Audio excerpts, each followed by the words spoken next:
তা আমরা আজকে এই পরীক্ষার সাথে শিখবো এবং জানবো। আচ্ছা তুমি দাঁড়াও। আচ্ছা তুমি তো বলছো যে মোম তিন অবস্থায় থাকতে পারে, তাহলে মোমের কঠিন অবস্থাটা কোনটা? এইটা হলো মোমের কঠিন অবস্থা। এটা কি অবস্থা মোমের? কি অবস্থা? কঠিন অবস্থা। মনে থাকবে তো?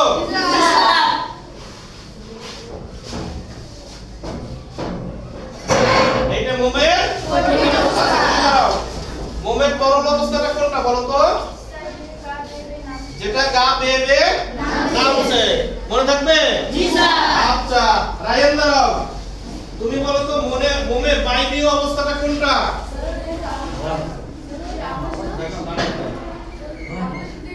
আগুনের সাথে যে শিখাটা সেটাই কি বায়বীয় অবস্থা, অর্থাৎ এই তরলটা কি হয়ে যাইতেছে? বাষ্প হয়ে ঘুরে যাইতেছে। তাহলে এইটা হলো মোমের কি অবস্থা?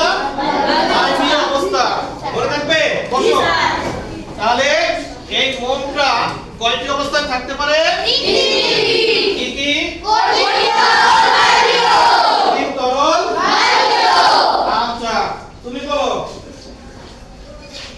এই মোমটা কয় অবস্থা প্রদর্শন করে? তিন অবস্থা। কি কি? কঠিন, তরল, বায়বীয়। কঠিন, তরল, বায়বীয়। তুমি দাঁড়াও।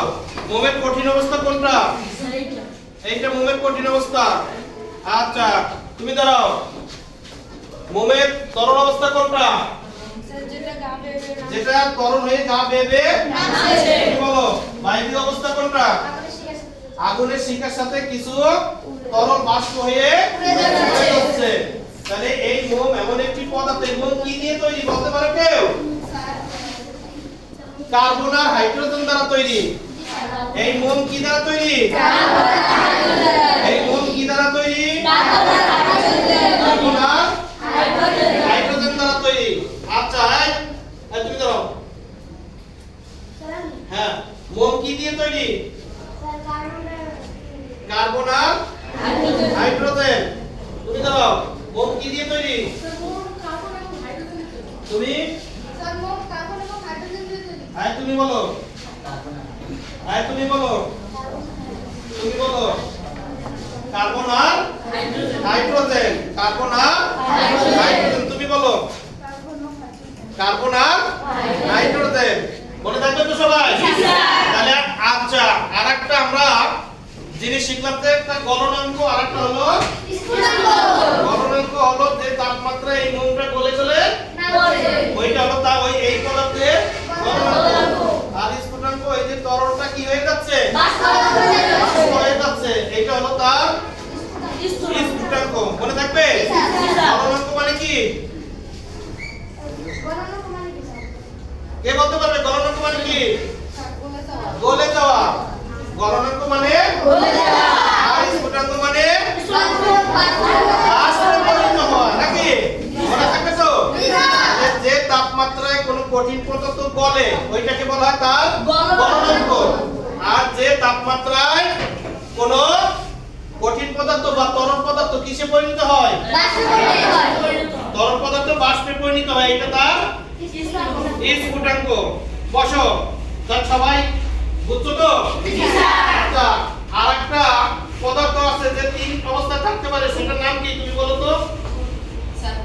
বরফ। আচ্ছা তুমি বলো তো বরফটা কোন কোন পদার্থ? কঠিন পদার্থ। তুমি বলো বরফকে তাপ দিলে যে তরল হবে, এটা কোন অবস্থা? কোন অবস্থা? তরল অবস্থা। কি অবস্থা? তরল অবস্থা। বসো। আচ্ছা তুমি বলো এই যখন এই পানিটা বাষ্পে পরিণত হয়ে যাবে তখন এটাকে কি বলে? স্ফুটনাঙ্ক। তাকে বলে স্ফুটনাঙ্ক। আচ্ছা তাহলে সবাই গলনাঙ্ক আমরা বুঝলাম, স্ফুটনাঙ্ক শিখলাম। তারপরে মোম যে তিনটি অবস্থায় থাকতে পারে, কঠিন, তরল, বায়বীয়, তার অবস্থা আমরা বুঝতে পারছি? আচ্ছা এই মোম যখন জ্বলে তখন দুই ধরনের পরিবর্তন হয়। কয় ধরনের? দুই ধরনের। কয় ধরনের পরিবর্তন হয়? দুই ধরনের। কি কি বলতে পারো? একটা হলো রাসায়নিক পরিবর্তন। কি পরিবর্তন? রাসায়নিক পরিবর্তন। একটা হলো ভৌত পরিবর্তন। কি কি পরিবর্তন?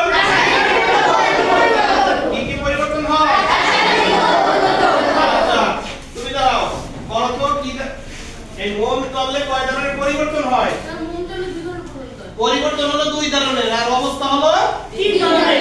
অবস্থা কয় ধরনের? তিন ধরনের। পরিবর্তন দুই ধরনের। এক হলো কয় ধরনের পরিবর্তন হয়? দুই ধরনের। কি কি তুমি বলো? দুই ধরনের পরিবর্তন কি কি? রাসায়নিক পরিবর্তন আর ভৌত পরিবর্তন। তুমি বলো? তুমি বলো? রাসায়নিক পরিবর্তন।